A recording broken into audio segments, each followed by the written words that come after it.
So once again, my name is Dmitry Samin. I'm with Password, and besides taking pictures for the slideshow, I also do some crypto. So let's start. I'll try to move really fast, not to delay the next speaker. So Password is a password company, so that's why we are here.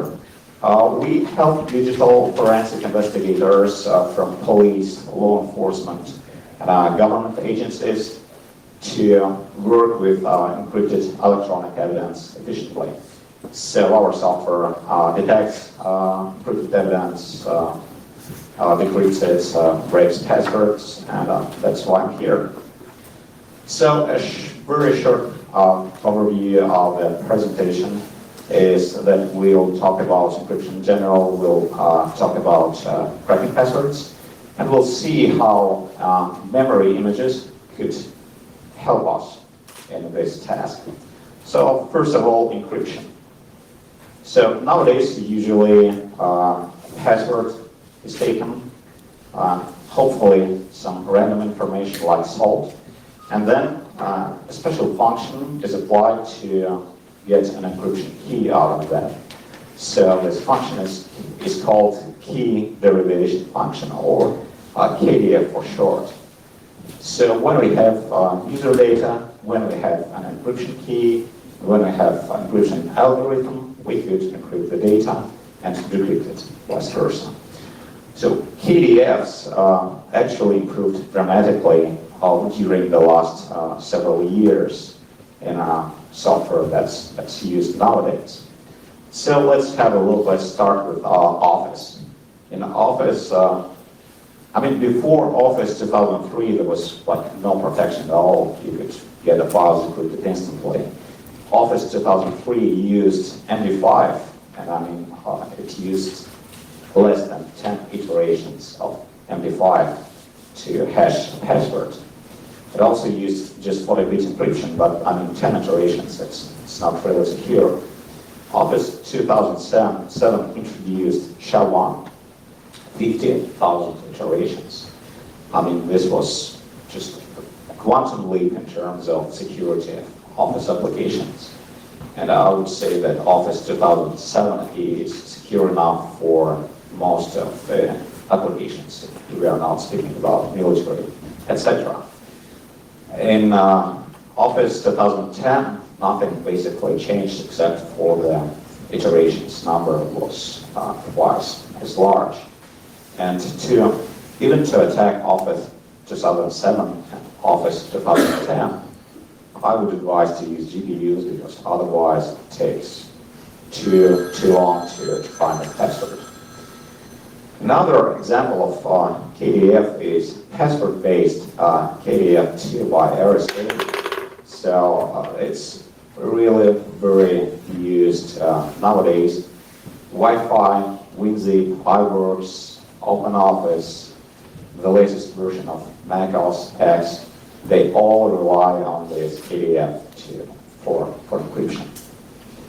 Another example, Acrobat Adobe PDF. Version 9, that's current just approximately 1 year ago, password cracking speed was over 1 million passwords per second.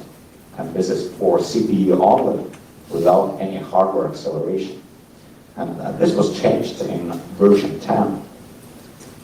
Adobe actually added anti-GPU protection there.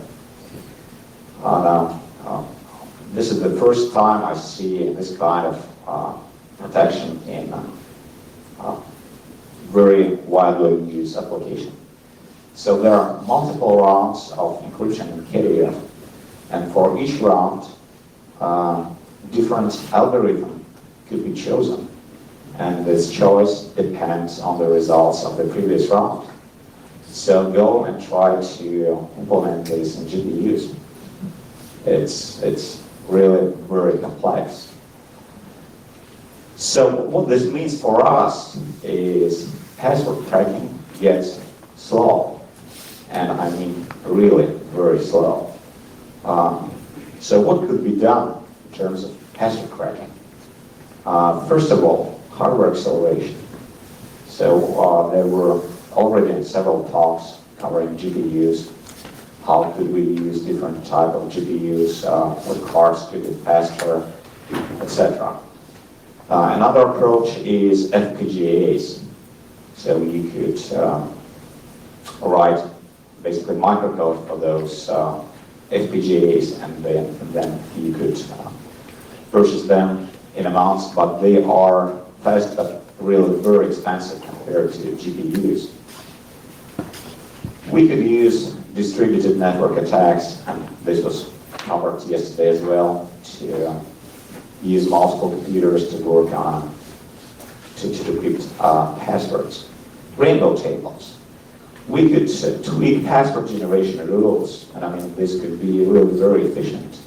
There were numerous talks yesterday covering generating word lists from Wikipedia, even IRC, etc.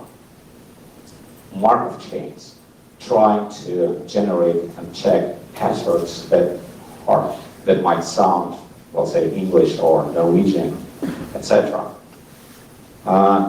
Usually, I mean, when you enforce a user to comply with some kind of a really weird password policy, as Per told us today, users just change their password just a little bit. Okay, my password was Oslo 12, now it's Oslo 13, etc. And I mean, we see a lot of such cases. Another approach might be RAM analysis. And what's RAM analysis exactly? So when an application is executed, sometimes passwords are stored in memory. Let's say, for example, Mac OS X. We've notified Apple several times, and it's been over a year now. But still, when you're logging into Mac OS X, they would store your login password unencrypted in memory. It's always there. Windows is slightly better in that respect. Passwords are stored in memory as well, but they are encrypted. So basically, you can just get a random, try to find all the words there, and find a password. You could also use RAM memory images to generate very good word lists, because chat history, emails, and some other information is retained in RAM. Encryption keys.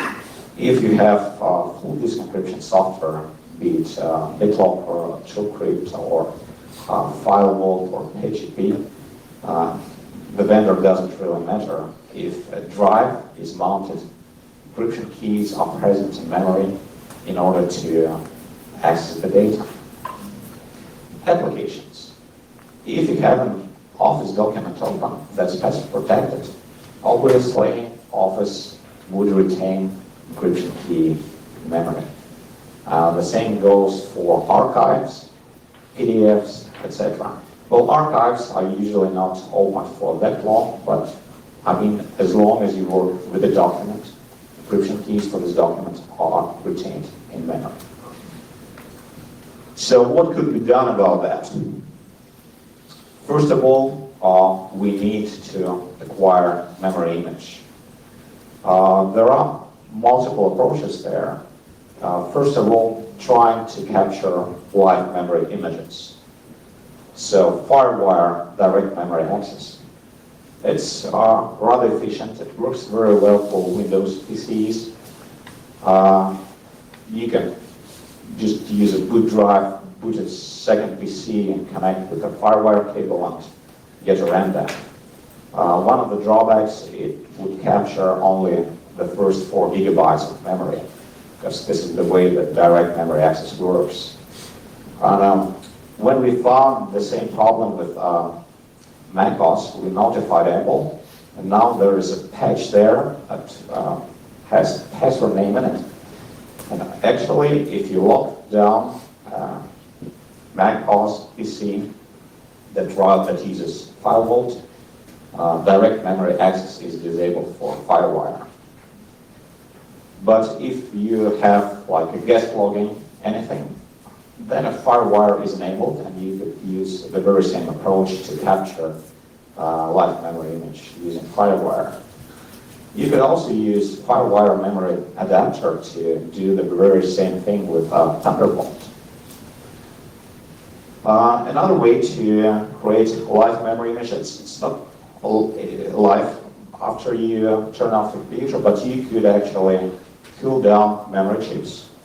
It's quite a show. But I don't actually see any, let's say, police officer walking to the scene with a can of compressed air trying to cool down memory chips and trying to get any information from there. But what we found during some tests is that modern PCs, modern laptop memory chips, they do retain memory contents for, let's say, several seconds.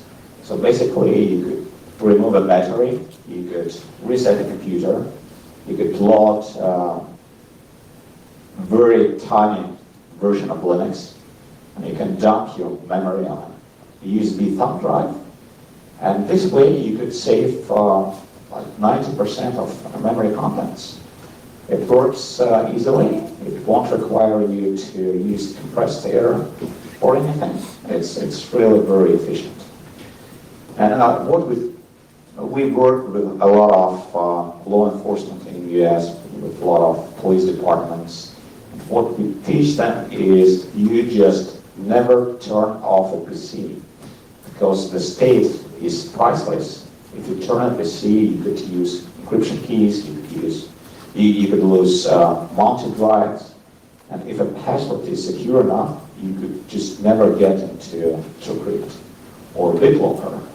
And let's say TrueCrypt allows you to set up hidden volumes, and it's practically impossible to detect those kind of volumes if the state is lost.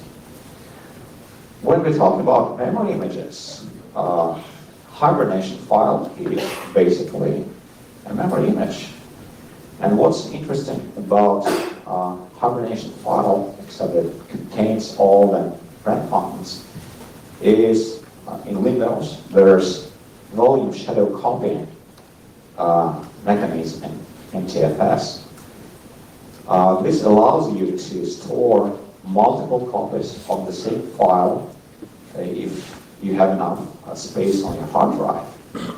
What this means is for some users, you could have, let's say, 5 copies of hibernation file, and the oldest could be several weeks ago. This allows us to find, let's say, encryption keys if a drive was mounted 2 weeks ago. This could be a time saver. All right, let's do, live memory imaging works really fast. So this allows us to do a very short demo of the software. All right, it works. So for this one, we'll take Windows hibernation file. So the software will scan the whole hibernation file. It would try to locate all memory segments that might have information that's similar to Windows logins, and then gets those logins decrypted, because I'll repeat myself, Windows will not store encrypted passwords in memory. So it takes a little bit of time, not that long, especially compared to brute force attacks.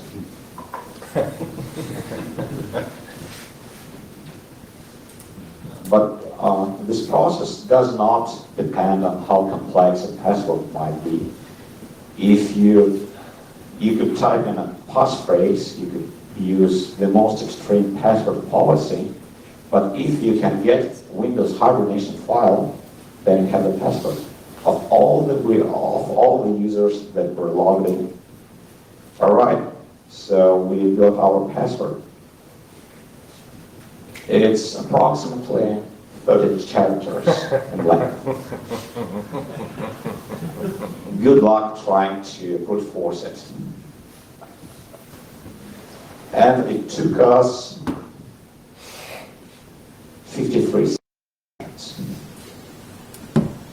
And once again, there could be multiple copies of the hibernation files sitting there. So my advice is you just should disable hibernation or use BitLocker to secure the hard drive. All right. Pagination file. Well, pagination file is not like memory image itself, but it has pages, and some of the pages might contain encryption keys as well. So this could also be a very useful source of information. Then memory dumps. So how to create memory dump? There are several command line tools. Some of those are free, like dump it from Moonsource. It's really very good. Memory imaging tools are included in most of the computer forensics tools available. There are some tools that run over the network, but what's important is that you still need to have enough privileges in order to run those tools. So this is slightly different from using FireWire, reboot attack, etc. So let's do another very short demo.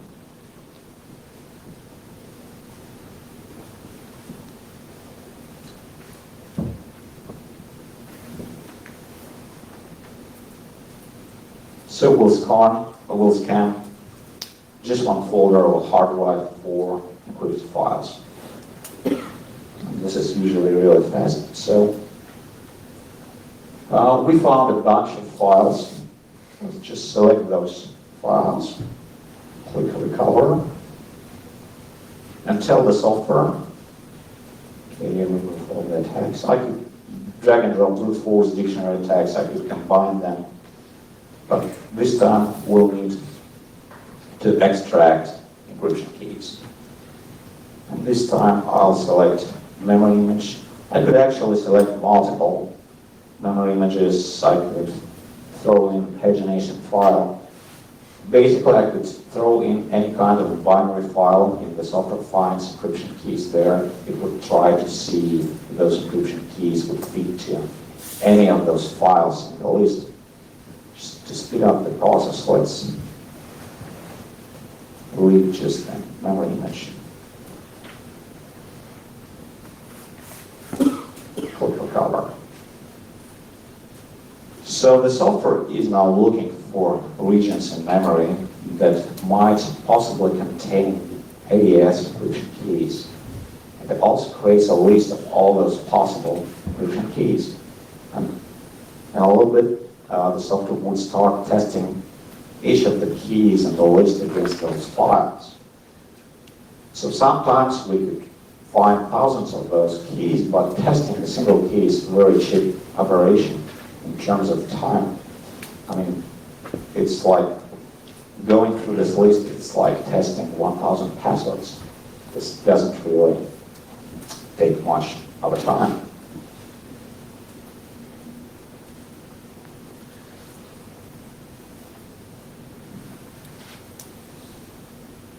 As you can see, the software found 12 possible encryption keys in memory.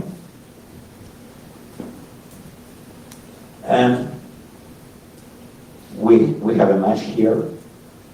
So we don't know the actual password, but as we know the encryption key, as the encryption key works for the file, we could create an encrypted, unprotected copy of this file. So this is a password. This is 4 characters, 1 capital password. So once again, go try and find this kind of a password using a dictionary. I mean, this could possibly be found using a dictionary, but this also works with all kinds of complex passwords.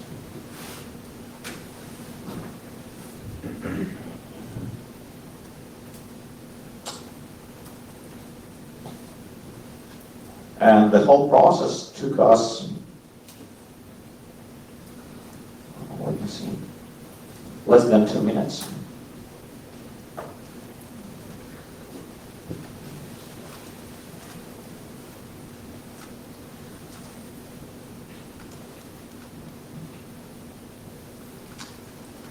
So, live memory analysis, it's very fast, it's guaranteed, it does not depend on how complex a password might be. It would always provide you with the result of encryption keys or passwords are there, are in memory. Problems with this kind of approach. You actually need to have a memory image. This could also be a hibernation file. This could be multiple versions of hibernation file.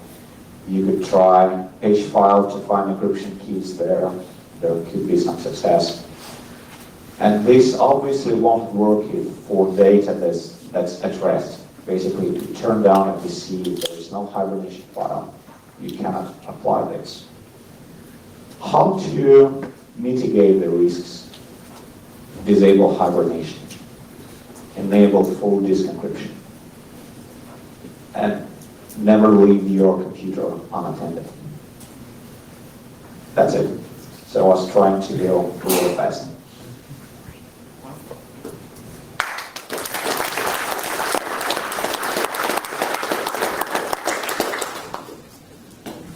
Any questions? I thought we were going to see a Thunderbolt in them. Oh no, it's probably the next year. Still working on that one? Yeah. I have two questions. One, I noticed you didn't mention volatility. Is there a particular reason for that? Have you tried it and not got on with that as a memory analysis tool?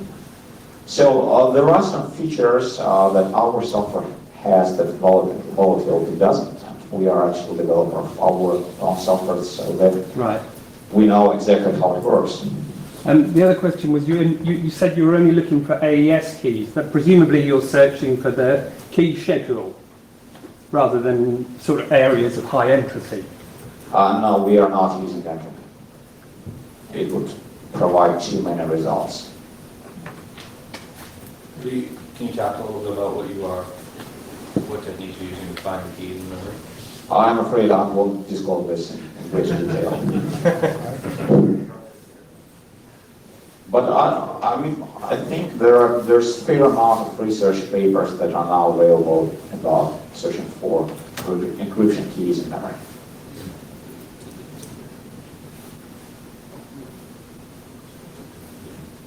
Yeah. Also support for other operating systems, for example, Linux encryption keys? No, we are not supporting Linux encryption at the moment, but we do support Apple Firewall 2. So basically, we have not received enough requests for Linux support at the moment, but I don't see any issues with that. The only approach might be is like to store encryption keys for full disk encryption software in registers and special registers of CPU. This way they are never present in memory. So. I have a question. Many years ago, the so-called TPM was introduced, the Trusted Platform Module, and nobody found any use for it until Windows introduced it to BitLocker. You can now use BitLocker with the TPM, which means that your disk can only be decrypted if it's installed in that very same computer. So you cannot take the disk out, put it in a different computer and decrypt it. Yes. I think this is a crap solution. What do you think we do? This is a false statement. I mean, if you can boot this computer with TPM chip, if you could, you could probably use FireWire to create memory image, and encryption keys for this drive would be in this memory image. you could safely pull out this hard drive and to use encryption keys on a different machine.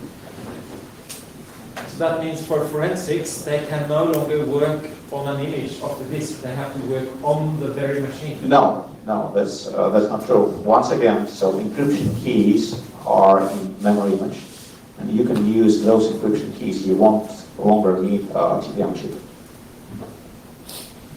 It's a joke. Yes. So that, but if the encryption's being done by the drive, does it? Yes. Out of RAM? Yes, obviously, I mean, there are two types of hard drive protection there. First, there is like user is prompted for a password. And obviously this is a joke because you just go to a service area of a hard disk drive and tell, okay, the drive is no longer password protected, and that's it. It just takes a couple of minutes. But there are some drives from several vendors, from Seagate, etc., that do a real hardware encryption. And this is really very secure at the moment. Yes. Are those all on our SaaS like enterprise line, or some of the other ones actually? Excuse me? The Seagate drives that actually do proper encryption, those are all are those all on the SaaS enterprise? No, they're not. Okay. But sometimes, I mean, officially, let's say you cannot import those drives in Russia. And I'm not sure about export shows. I'm not sure you can export those kind of drives safely from the US. Well, yeah, not without an export license because Yes. their ADS it's greater than 56 bits. So, yeah. Thank you.